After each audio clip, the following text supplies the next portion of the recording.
WB home tutor চ্যানেলে তোমাদের স্বাগতম। আজ আমি তোমাদের দশম শ্রেণীর কোর্স থেকে 1.4 অর্থাৎ একচল বিশিষ্ট দ্বিঘাত সমীকরণ অধ্যায়ের অঙ্কগুলিকে খুব সহজেই বোঝানোর চেষ্টা করব। তো যারা এখনও এই ভিডিওর আগের পার্ট দেখোনি, ডেসক্রিপশন বক্সে থাকা লিঙ্ক থেকে তোমরা আগের পার্ট দেখে নিতে পারো, কিংবা চ্যানেলের প্লেলিস্ট সেকশানে গিয়ে সেখান থেকেও তোমরা আগের পার্ট দেখে নিতে পারো। তো ভিডিও শুরু করার আগে যারা এখন আমার চ্যানেলটিকে সাবস্ক্রাইব করোনি, সাবস্ক্রাইব করে পাশে থাকা বেল আইকনে অল নোটিফিকেশন অন করে রেখো আমার প্রত্যেকটি ভিডিও সবচেয়ে আগে দেখার জন্য। তো আগের পার্টে আমরা 2-9 পর্যন্ত অঙ্কগুলিকে খুব সহজেই বুঝিয়েছিলাম। এখন 3 অঙ্কগুলি কি বলছে দেখো, নিম্নলিখিত গাণিতিক সমস্যাগুলি একচল বিশিষ্ট দ্বিঘাত সমীকরণে প্রকাশ করি এবং শ্রীধর আচার্যের সূত্র প্রয়োগ করে বা উৎপাদকের সাহায্যে সমাধান করি।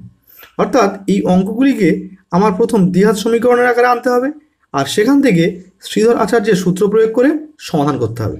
তো প্রথম অঙ্ক কি বলছে দেখো, সাথী একটি সমকোণী ত্রিভুজ অঙ্কন করেছে যার অতিভুজের দৈর্ঘ্য ক্ষুদ্রতম বাহুর দ্বিগুণ অপেক্ষা 6 সেমি বেশি। যদি তৃতীয় বাহুর দৈর্ঘ্য অতিভুজের দৈর্ঘ্যের থেকে 2 সেমি কম হয়, তবে সাথীর আঁকা সমকোণী ত্রিভুজের বাহু তিনটির দৈর্ঘ্য হিসেব করে লিখি। তাহলে অঙ্কটির ফার্স্ট লাইনে কি বলেছে দেখো, যার অতিভুজের দৈর্ঘ্য ক্ষুদ্রতম বাহুর দ্বিগুণ অপেক্ষা 6 সেমি বেশি। তাহলে যে ত্রিভুজের ক্ষুদ্রতম বাহু আছে তার মান যা হবে, অতিভুজের মান তার দ্বিগুণ অপেক্ষা 6 সেমি বেশি। তো প্রথমেই আমরা কি লিখছি দেখো, প্রথমেই লিখব ধরি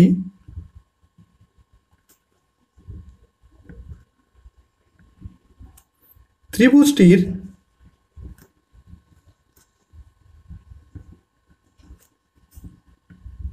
ক্ষুদ্রতম বাহুর দৈর্ঘ্য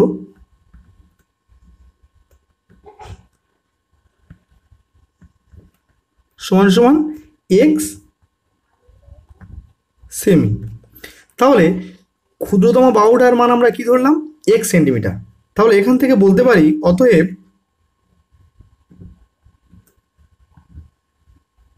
অতিভুজের দৈর্ঘ্য, তাহলে অতিভুজের দৈর্ঘ্য কেমন হবে, ক্ষুদ্রতম বাহুর দ্বিগুণ। তাহলে ক্ষুদ্রতম বাহুটাকে কি ধরেছি এক্স, তাহলে এক্স এর দ্বিগুণ মানে কি 2 গুণ এক্স, তাহলে এক্স এর দ্বিগুণ অপেক্ষা 6 সেমি বেশি, তাহলে যোগ 6। তাহলে এখান থেকে আমরা অতিভুজের মান কি পেয়ে গেলাম, 2 গুণ এক্স, 2x প্লাস 6 সেমি। এখন নেক্সট কি বলছে, যদি তৃতীয় বাহুর দৈর্ঘ্য অতিভুজের দৈর্ঘ্যের থেকে 2 সেমি কম হয়, তাহলে এখন তৃতীয় বাহুর দৈর্ঘ্য কেমন, তাহলে অতএব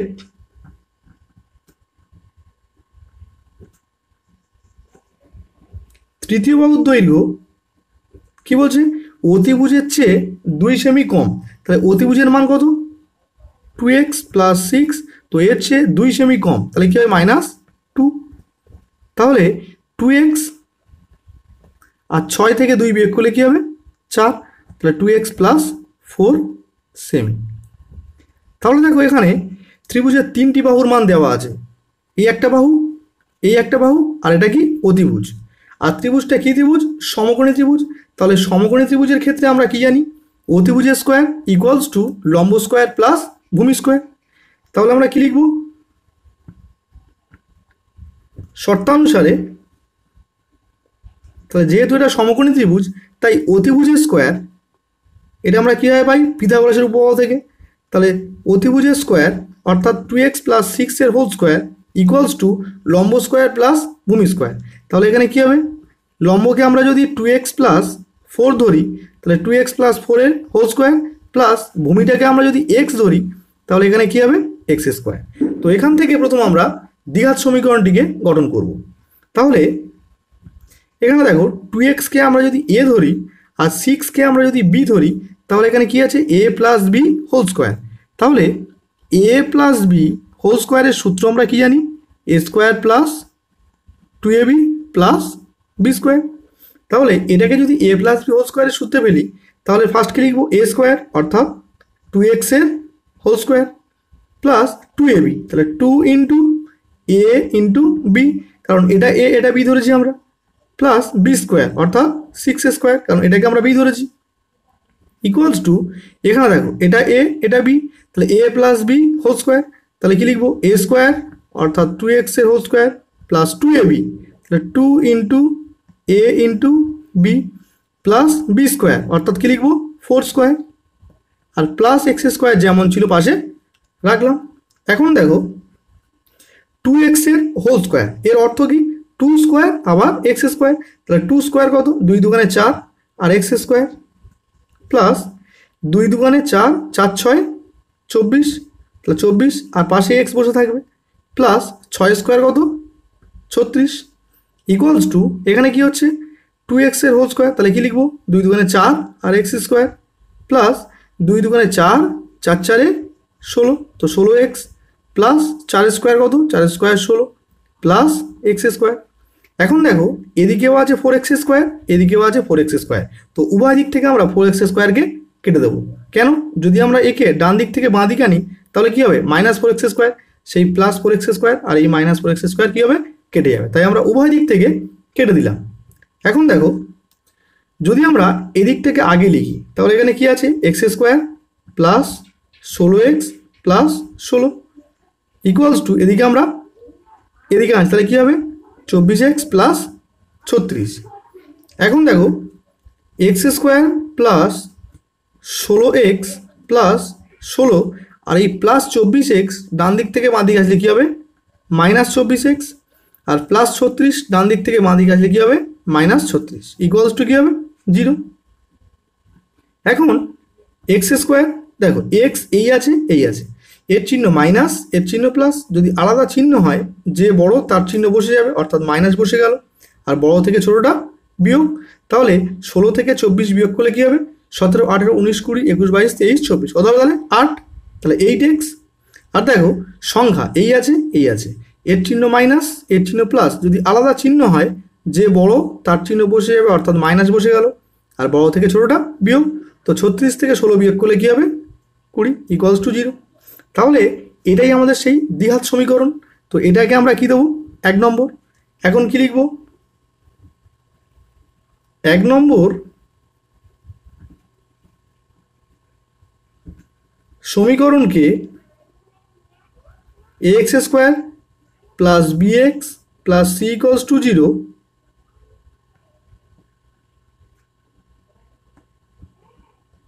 সমীকরণের সঙ্গে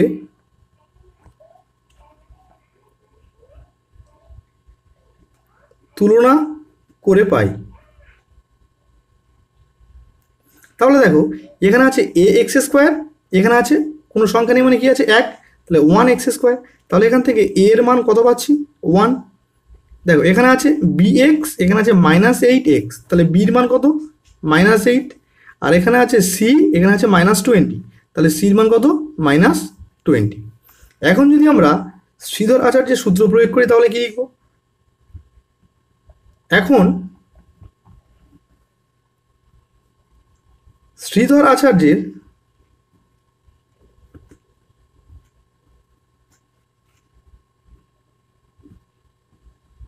সূত্রানুযায়ী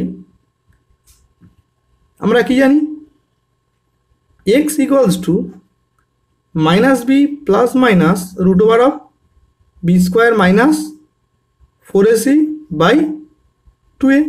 তো এখান থেকে আমরা যদি এবিসির মান পুট করি তাহলে এখানে দুটো মান পেয়ে যাব, তাহলে মাইনাস বির মান কত মাইনাস 8, তো বির জায়গায় আমরা মাইনাস 8কে ব্র্যাকেটের মধ্যে রাখলাম plus minus root over of B square, তাহলে বির মান কত মাইনাস 8, তো মাইনাস 8 এর হোল স্কোয়ার মাইনাস 4ac, তাহলে 4 ইন্টু এর মান কত 1, সির মান কত মাইনাস 20, তাহলে 4ac বাই কত 2a, তাহলে 2 ইন্টু এর মান কত 1,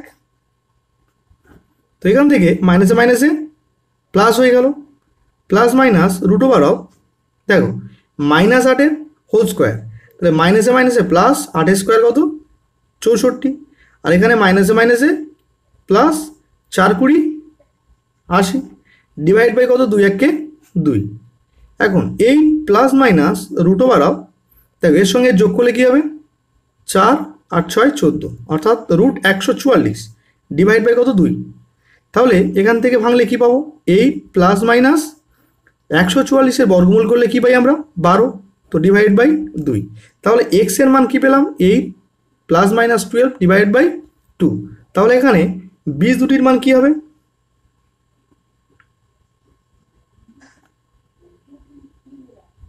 বীজ দুটি এখান থেকে কি পাবো? এক্স ইকুয়ালস টু একবার নেব 8 প্লাস 12 ডিভাইডেড বাই 2, আর একবার নেব X equals to 8 minus 12 divided by 2। যখন এক্স এর মান 8 প্লাস 12 ডিভাইড বাই 2 হবে তখন এক্স এর মান কি হবে? 12 8 20, তো 20 বাই 2 কত হবে তাহলে? 10। তাহলে এক্স এর একটা মান কি পেলাম? 10। আর যখন এক্স এর মান 8 মাইনাস 12 ডিভাইড বাই 2 নেব তখন এক্স এর মান কি হচ্ছে? দেখো এর চিহ্ন মাইনাস, এর চিহ্ন প্লাস, যদি আলাদা চিহ্ন হয় যে বড় তার চিহ্ন বসে গেল, আর বড় থেকে ছোটটা বিয়োগ। তাহলে 12 থেকে 8 বিয়োগ করলে কী হবে? 4 ডিভাইড বাই 2, তো 2 দুগুণে 4, তার উত্তরে কী হলো? -2। এখন দেখো এক্স এর মান একটা বেরিয়েছে 10, একটা বেরিয়েছে -2, তাহলে এক্সটা এখানে কী ধরেছি? ত্রিভুজের ক্ষুদ্রতম বাহু। তো যেহেতু বাহু ঋণাত্মক হয় না তাই এক্ষেত্রে আমরা এক্স এর মান 10 নেব, 2 নেওয়া যাবে না। তাহলে এখানে কি লিখবো? অতএব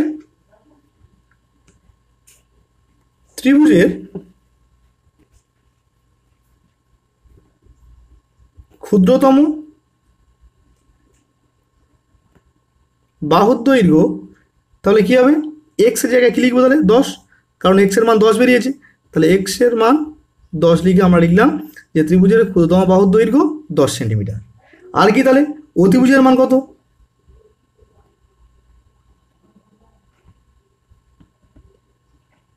তাহলে অতিভুজের দৈর্ঘ্য কি হবে? অতিভুজের দৈর্ঘ্য কি বেরিয়েছিল আমাদের? 2x plus 6। তাহলে এখানে x এর মান যদি 10 বসাই তাহলে কি হবে? 2x প্লাস 6, তাহলে এখানে কি লিখবো? 2 ইন্টু 10 প্লাস 6, 10 দুখানে 20 আর 6 26, তো 26 সেন্টিমিটার। আর কি? তৃতীয় বাহুর দৈর্ঘ্য,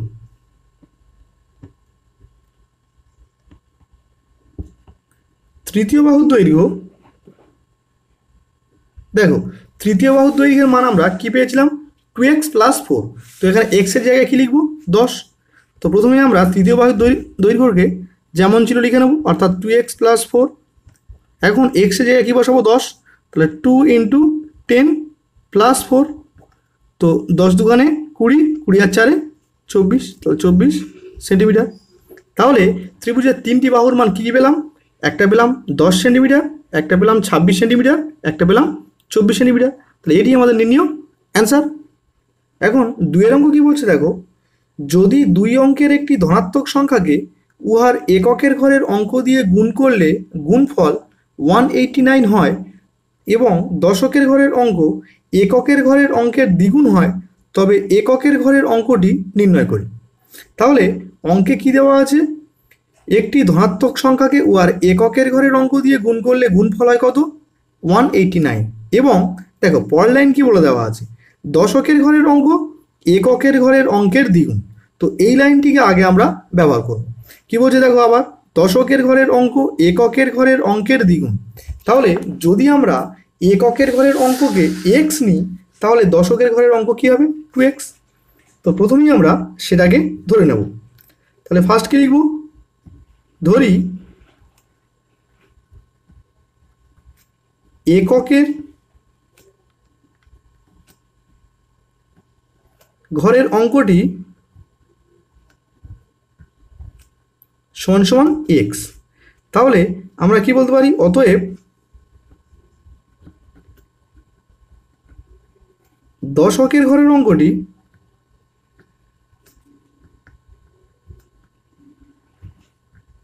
তাহলে কি হবে? এককের ঘরের অঙ্কের দ্বিগুণ। তাহলে এককের ঘরের অঙ্ককে আমরা x ধরেছি, তাহলে x ইন্টু 2, তাহলে কী হবে? 2x। তাহলে অতএব সংখ্যাটি তাহলে কি হচ্ছে? অতএব সংখ্যাটি দেখো, যদি কোনো অঙ্কের এককের ঘরের অঙ্ক আর দশকের ঘরের অঙ্ক দেওয়া থাকে তাহলে আমরা সংখ্যার মান কীভাবে নির্ণয় করবো? দেখো দশকের ঘরের অঙ্কের সঙ্গে 10 গুণ আর এককের ঘরের অঙ্ককে যোগ করব, তাহলে কী হবে? 2x into 10 plus x। দশকের ঘরের অঙ্কের সঙ্গে 10 গুণ আর এককের ঘরের অঙ্কটাকে যোগ করলে আমরা সংখ্যার মান পেয়ে যাব। তাহলে দেখো 10 দুগুণে 20, তাহলে 20x যোগ x, তাহলে কী হবে? 21x। তাহলে সংখ্যার মান কি হলো? 21x। এখন শর্ত কি বলছে দেখো, শর্তানুসারে শর্ত বলছে উহার ধনাত্মক সংখ্যাকে উহার এককের ঘরের অঙ্ক দিয়ে গুণ করলে গুণফল 189। তাহলে এই যে সংখ্যা পেলাম, এই সংখ্যাটির সঙ্গে এককের ঘরের অঙ্ক গুণ করলে তাহলে কি গুণ করব? এক্স গুণ করব। তাহলে 21x ইন্টু এক্স গুণ করলে কি পাওয়া যায়? 189। তো এখান থেকে আমাদের এক্স এর মানকে নির্ণয় করতে হবে। তাহলে 20x ইন্টু এক্স, তাহলে কী হবে? 21x square equals to 189। তাহলে এখান থেকে আমরা এক্স স্কোয়ার ইকুয়ালস টু কী লিখতে পারি? 189 ডিভাইড বাই 21। তাহলে কাটাকাটি করলে কী হবে? 9 দিয়ে যাচ্ছে, তো 9 একে 9, 9 দুগুণে 18। তাহলে এক্স স্কোয়ার ইকুয়ালস টু কী পেলাম? 9। তাহলে এখান থেকে বলতে পারি এক্স সমান সমান এদিক থেকে স্কোয়ার উঠলে এদিকে কী হবে? √9। আর √9 থেকে বাইরে আসলে কী হবে? 3, কারণ 3 3 9, তাই এক্স এর মান আমরা কী পেলাম? 3। এক্সটিকে আমরা কী ধরেছি? এককের ঘরের অঙ্ক। তাই এখানে উত্তর কী লিখব? অতএব এককের ঘরের অঙ্কটি সমান সমান 3। তো এটি আমাদের নির্ণয় অ্যান্সার। এখন 3 অঙ্ক কী বলছে দেখো, সালমার গতিবেগ অনিকের গতিবেগের থেকে 1 মিটার পার সেকেন্ড বেশি। 180 মিটার দৌড়াতে গিয়ে সালমা অনিকের থেকে 2 সেকেন্ড আগে পৌঁছায়। অনিকের গতিবেগ প্রতি সেকেন্ডে কত মিটার হিসেব করে লিখি। তাহলে অঙ্কে কী দেওয়া আছে? সালমার গতিবেগ অনিকের গতিবেগের থেকে 1 মিটার পার সেকেন্ড বেশি। তাহলে যদি আমরা অনিকের গতিবেগকে এক্স মিটার পার সেকেন্ড ধরি, তাহলে এক্ষেত্রে সালমার গতিবেগ কত হবে? X plus 1 metre per second, কারণ সালমার গতিবেগ অনিকের গতিবেগের থেকে 1 মিটার পার সেকেন্ড বেশি। তাহলে প্রথমেই আমরা সেটাকে ধরে নেব। তাহলে ফার্স্ট কি লিখছি? ফার্স্ট লিখব, ধরি অনিকের গতিবেগ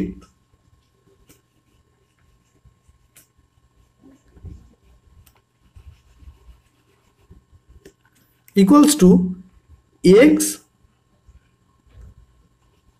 মিটার পার সেকেন্ড। তাহলে সালমার গতিবেগ কী হবে? তাহলে অতএব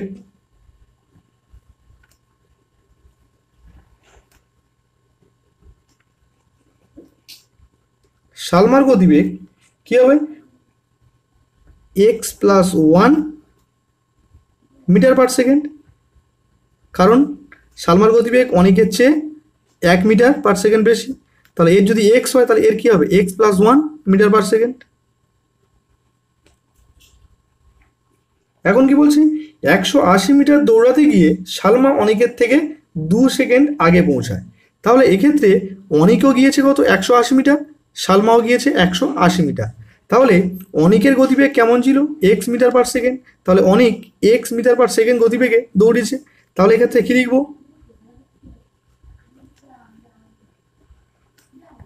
অনিকের ক্ষেত্রে দেখো অনিকের গতিবেগ কেমন? এক্স মিটার পার সেকেন্ড, অর্থাৎ 1 সেকেন্ডে যায় এক্স মিটার, বা এটাকে আমরা ঘুরিয়ে বলতে পারি এক্স মিটার যেতে অনিকের সময় লাগে কত? 1 সেকেন্ড। তো সেটাকে আমরা লিখব, কি লিখব? অনিকের ক্ষেত্রে এক্স মিটার যেতে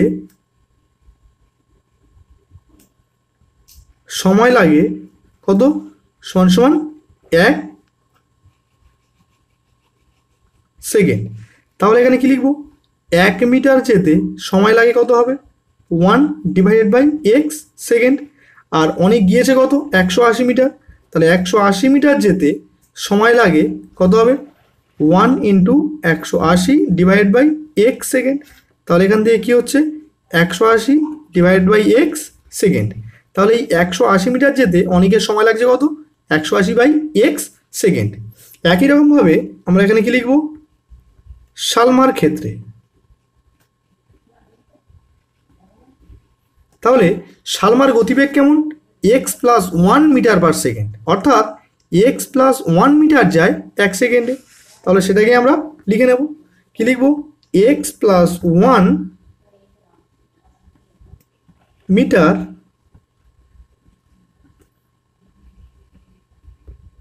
যেতে সময় লাগে সমান সমান 1 সেকেন্ড। তাহলে এখানে কি লিখবো, 1 মিটার যেতে সময় লাগে কি হবে 1/x+1 সেকেন্ড। আর সালমাও গিয়েছে কত 180 মিটার, তাহলে এর ক্ষেত্রেও আমরা 180 মিটার যেতে সময় লাগে কত, তাহলে 1 × 180 / x+1 সেকেন্ড। তাহলে কি হবে 180 / x+1 সেকেন্ড। এখন কি বলছে, সালমা অনিকের থেকে 2 সেকেন্ড আগে পৌঁছায়। দেখো যেহেতু সালমার গতিবেগ বেশি তাই সালমা কি আগে পৌঁছাবে, তো কার চেয়ে অনিকের চেয়ে। তাহলে অনিকের সময় লাগছে কত 180/x, আর সালমার সময় লাগছে কত 180 / x+1। তাহলে এর সময় বেশি এর সময় কম, তাহলে এই দুটো সময়ের ডিফারেন্স কত দেওয়া আছে 2 সেকেন্ড। তাহলে আমরা কি লিখবো শর্তানুসারে, তাহলে কি লিখবো শর্তানুসারে, তাহলে অনিকের সময় কি বেশি লাগছে কারণ অনিকের গতিবেগ কম। তাহলে অনিকের সময় লাগছে কত 180/x থেকে সালমার সময় লাগছে কত 180 / x+1। এই দুটো সময়ের ডিফারেন্স কত 2 সেকেন্ড অঙ্কে দেওয়া আছে। তাহলে এখান থেকে আমরা ক্যালকুলেট করে x এর মানকে নির্ণয় করব। তাহলে এখন দেখো লসাগু কী হবে, x আর x+1কে গুণ করতে হবে, তাহলে x × x+1 কোনাকুনি গুণ, তাহলে 180 দিয়ে x+1কে গুণ।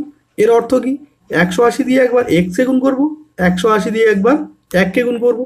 তাহলে 180 × x কী হবে 180x প্লাস 180 1কে 180 মাইনাস 180 × x কী হবে 180x ইকুয়ালস টু 2, মানে আমরা কি লিখতে পারি 2/1, কারণ কোনো সংখ্যার নিচে কোনো সংখ্যা নেই মানে কি আছে 1 আছে। এখন দেখো প্লাস 180 মাইনাস 180 পরস্পর কেটে যাবে। তাহলে এখানে থাকলো কে 180 ডিভাইডেড বাই, দেখো x দিয়ে পুরোটাকে গুণ। এর অর্থ কি x দিয়ে x-কে, x দিয়ে 1কে, তাহলে x² প্লাস x1কে x ইকুয়ালস টু কী হবে 2/1। এখন 2 আর 180 কাটতে পারি, 2 1কে 2 আর 2 90 180। তাহলে এখানে কে থাকলো 1 আর এখানে কে থাকলো 90/x² + 1। এখন যদি আমরা কোনাকুনি গুণ করি তাহলে 1 দিয়ে পুরোটাকে গুণ, তাহলে 1-এর সঙ্গে কোনো সংখ্যা গুণ করলে কী হয় সেই সংখ্যাটা বসে যায়, অর্থাৎ এই পুরো টার্মটা বসে গেল ইকুয়ালস টু 90 1কে 90। এখন x² প্লাস x, আর এই 90 যদি ডান দিক থেকে বাঁ দিকে আনি তাহলে কী হবে -90 equals to 0।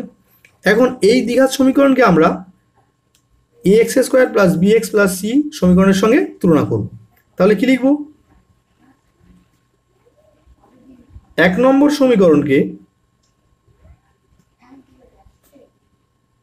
ax² plus bx plus c equals to 0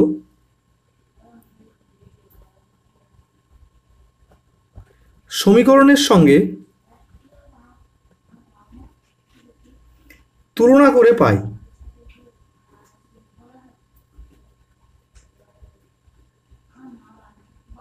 দেখো এখানে আছে কি ax², এখানে আছে কোনো সংখ্যা নেই মানে কি আছে 1, তাহলে 1x², তাহলে a এর মান এখান থেকে কি পেলাম 1। এখানে আছে bx, এখানে আছে 1x, তাহলে b এর মান কত 1। এখানে আছে c, এখানে আছে -90, তাহলে c এর মান কত -90। তো এখন আমরা কি লিখব, এখন শ্রীধর আচার্যের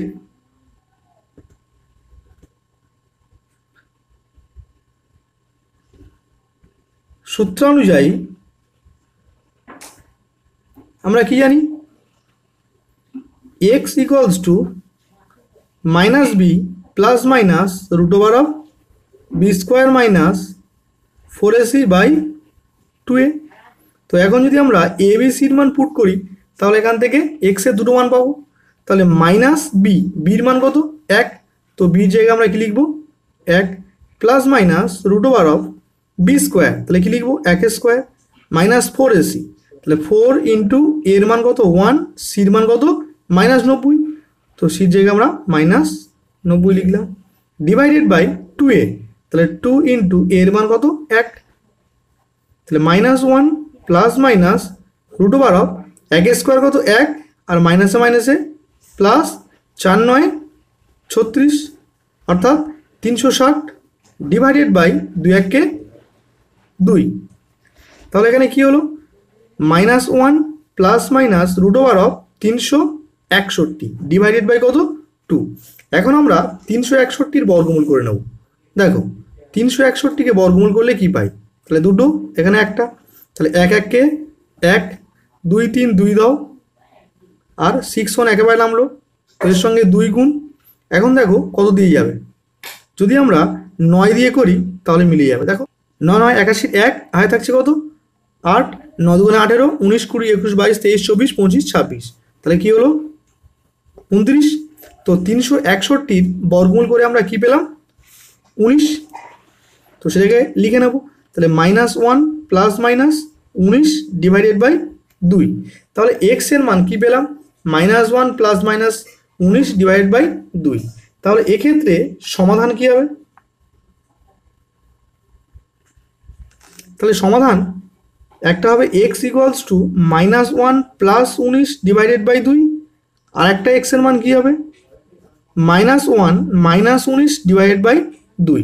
তাহলে যখন x এর মান -1 প্লাস 19 ডিভাইড বাই 2 হবে তখন x এর মান কি হবে, দেখো এর চিহ্ন প্লাস এর চিহ্ন মাইনাস, যদি আলাদা চিহ্ন হয় যে বড় তার চিহ্ন বসে যাবে, অর্থাৎ প্লাস বসে গেল, বড় থেকে ছোটটা বিয়োগ, তো 19 থেকে 1 বিয়োগ করলে কি হবে 18 ডিভাইড বাই 2, তাহলে 2 দিয়ে 18 কাটলে কি হবে 9, তাহলে একটা x এর মান কি পেলাম আমরা 9।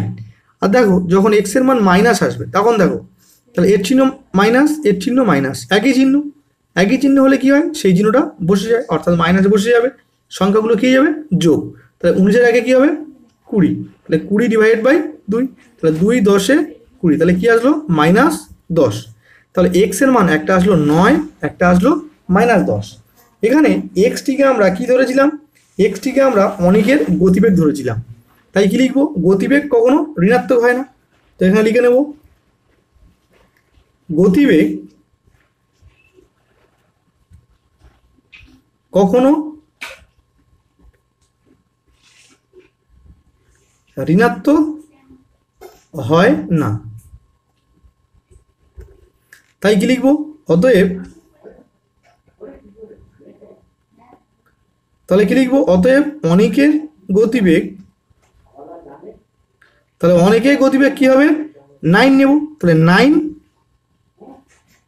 মিটার পার সেকেন্ড, তাহলে এটি আমাদের নির্ণয় অ্যান্সার।